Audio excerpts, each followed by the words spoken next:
جرم و سزا کی دنیا ابتدائی آفرینش سے چلی آ رہی ہے۔ انسانی تہذیب میں ہمیشہ ایسے جرم پر سزا دی جاتی رہی ہے جس کا تعلق معاشرے سے ہو۔ اسی لیے دنیا کی تمام تہذیبوں اور معاشروں میں یہ سزائیں کھلے عام دی جاتی تھیں۔ فرد جرم سے لے کر اعلان سزا تک سارے کا سارا عدالتی، پنچایتی یا جرگے کا عمل لوگوں کے سامنے ایک کھلی کتاب کی طرح سر انجام دیا جاتا تھا۔ جرم ہمیشہ قابل تعزیر، ناقابل دست اندازی پولیس اس وقت ہوتا ہے جب دو یا دو سے زیادہ لوگوں کے درمیان کسی مروجہ قانون، ضابطۂ اخلاق یا اصول زندگی کی خلاف ورزی میں کیا جائے۔ چھوٹے سے جھوٹ یا غلط بیانی سے لے کر قتل اور فساد تک جرائم کی ایک لمبی فہرست جو انسانی تاریخ نے مرتب کی ہے۔ جرم اس وقت ہی جرم بنتا ہے جب دو یا دو سے زیادہ افراد کے مابین قانون کی خلاف ورزی ہو۔ اس جرم کے تعین سے لے کر سزا کے اعلان تک علیل اعلان گواہوں کی پیشی کا تقاضا کرتا ہے۔ جرم و سزا کے کسی ایک مرحلے پر بھی کوئی چیز، عمل یا طریقہ کار خفیہ نہیں ہوتا۔ یہ طرز عمل دنیا کے قدیم معاشروں میں بھی صدیوں سے قائم تھا اور آج بھی ایسا ہی ہے۔ تمام عدالتیں کھلی عدالتیں کہلاتی ہیں جن کی کارروائی ہر کوئی دیکھ سکتا ہے۔ مجرم، گواہان، استغاثہ، جج سب کے سب کسی پردے میں چھپے ہوئے نہیں ہوتے۔ یہاں تک کہ کسی بھی سزا کے اعلان کے بعد اس پر عمل درآمد بھی کوئی پوشیدہ عمل نہیں ہے۔ لوگوں کو سب کے سامنے جیل بھیجا جاتا ہے۔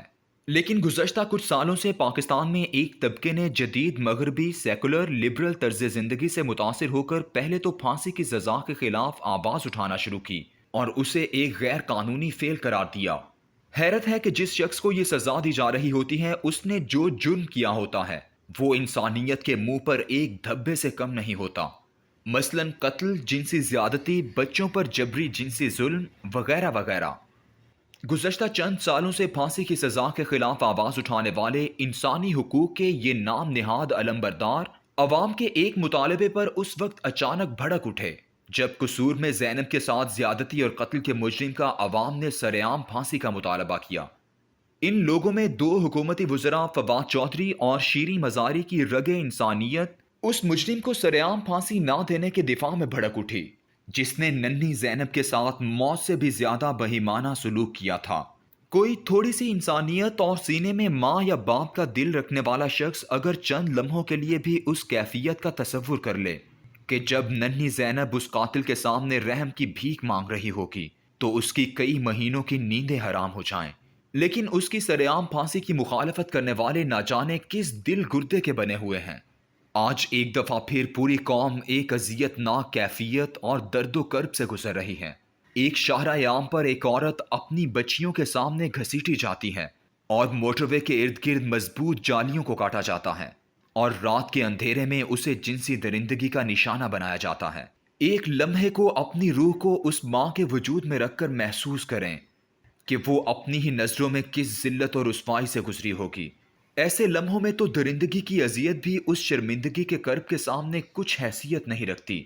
وہ بچیاں جن کے سامنے ان کی محبتوں کی گود تشدد کا شکار ہو رہی ہوگی اور وہ صرف بے بسی اور خوف میں شاید بلند آواز سے چیخ بھی نہ سکی ہوں، تھر تھر کانپتی اور آنکھوں سے آنسو بہانے کے سوا ان کے پاس کوئی چارہ ہی نہ ہوگا۔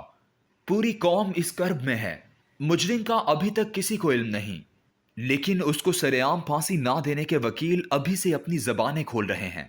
یہ وہی لوگ ہیں جنہوں نے زینب کے قاتل کو عبرت کا نشان بنانے نہیں دیا تھا۔ زینب کے قاتل کو پھانسی دیتے وقت عوام یہ مثال دیتے تھے کہ یہ ہماری ہوش کی بات ہے کہ ضیاء الحق شہید کے زمانے میں ایک پپو نامی بچہ اغوا ہوا تھا جس کو زیادتی کے بعد قتل کر دیا گیا تھا۔ اس کے قاتلوں کو اس جگہ پر سر عام پھانسی دی گئی تھی جہاں آج کل فیروز پور روڈ پر ٹولنٹن مارکیٹ واقع ہے۔ میں خود یونیورسٹی ہاسٹل سے یہ منظر دیکھنے کے لیے آیا تھا۔ لاکھوں کا ہجوم تھا اور ان میں کوئی ایک بھی تماش بھی نظر نہیں آتا تھا۔ ہر کسی کے ہونٹوں پر توبہ استغفار جاری تھی اور اکثر ہاتھ جوڑ کر آسمانوں کی جانب بلند کر رہے تھے۔ اس کے بعد سے پنجاب نہیں بلکہ پورے پاکستان کے کرائم چارٹ کو نکال کر دیکھ لیں، آپ کو کم از کم بچوں سے زیادتی اور قتل کا کیس مدتوں تک نظر نہیں آئے گا۔ زینب کے قاتل کو سر عام پھانسی دینے کے جواز میں جب اس واقعے کو دلیل بنا کر پیش کیا جاتا تھا تو یہ لوگ گز گز بھر کی زبانیں نکال کر کہتے تھے کہ یہ ایک آمر کا فیصلہ تھا جسے ہم نہیں مانتے۔ ان لوگوں کا ایک رویہ بن چکا ہے کہ جس اسلامی قانون یا اسلامی تصور سزا و جزا کا مذاق اڑانا ہو اسے ضیاء الحق کے کھاتے میں ڈال کر بحث کا رخ موڑ دیتے ہیں، کیونکہ انہیں علم ہے کہ ان میں سے کوئی شخص اسلام اور سید الانبیاء صلی اللہ علیہ وآلہ وسلم کی سنت کے خلاف بات کرنے کی ہمت نہیں رکھتا۔ یہ بزدل لوگ کبھی ضیاء الحق اور کبھی مولوی کے کھاتے میں ڈال کر اپنا مقصد پورا کرتے ہیں۔ ان لوگوں کی کور علمی اور حقائق سے لا علمی تو مسلم ہے۔ ان بے خبر لوگوں کو یہ بتانا ضروری ہے کہ سید الانبیاء رحمت للعالمین، جنہیں قرآن پاک میں سورہ توبہ میں رؤوف و رحیم کے القابات سے اللہ نے پکارا ہے، ان کی سنت یہ ہے کہ ان کے دور میں ہر سزا سر عام دی جاتی تھی، خواہ وہ کوڑے لگانا تھا، ہاتھ کاٹنا یا سنگسار کرنا۔ یہ تمام سزائیں صحابہ کرام کی موجودگی میں مجمع عام میں دی گئی ہیں۔ سزاؤں اور حدود کا تعین تو اللہ تبارک و تعالیٰ کی ذات نے قرآن پاک میں کر دیا تھا، اور سید الانبیاء صلی اللہ علیہ وآلہ وسلم نے ان کے نفاذ کا طریقہ یہ بتایا ہے کہ ہر سزا سر عام ہوگی۔ اللہ نے قرآن پاک میں قتل کے جرم کے بدلے قاتل کو قتل کرنے کے بارے میں فرمایا، اے عقل رکھنے والو، تمہارے لیے قصاص میں زندگی کا سامان ہے، امید ہے تم اس کی خلاف ورزی سے بچو گے۔ البقرہ۔ یعنی اللہ تبارک و تعالیٰ نے قتل کے بدلے قتل کو معاشرے کی زندگی قرار دیا، اور اس سزا کو میرے آقا صلی اللہ علیہ وآلہ وسلم نے سرعام نافذ کیا۔ لیکن معاملہ جب قتل سے بڑھ گیا، یعنی زنا بالجبر، بیت المال کی چوری، خرابہ اور فساد فی الارض کی صورت جرم اکٹھے ہو گئے، تو اللہ کے رسول صلی اللہ علیہ وآلہ وسلم نے سزاؤں کو مزید سخت کر دیا اور سرعام ان کا اطلاق بھی کیا۔ مشہور واقعہ ہے کہ عقل اور ارینہ کے کچھ لوگ مسلمان ہوئے اور مدینہ میں آ کر بیمار ہو گئے۔ آپ صلی اللہ علیہ وآلہ وسلم نے انہیں مدینہ سے باہر بھیجا جہاں بیت المال کے اونٹ چرائے جاتے تھے۔ وہ جب ذرا صحت مند ہوئے تو انہوں نے اونٹوں کی حفاظت پر مامور حضرت یسار رضی اللہ تعالیٰ عنہ کی آنکھیں پھوڑ کر قتل کر دیا اور بیت المال کے اونٹ چوری کر کے فرار ہو گئے۔ رسول اکرم صلی اللہ علیہ وآلہ وسلم نے قرظہ بن جابر الفہری کو سریہ پر روانہ کیا۔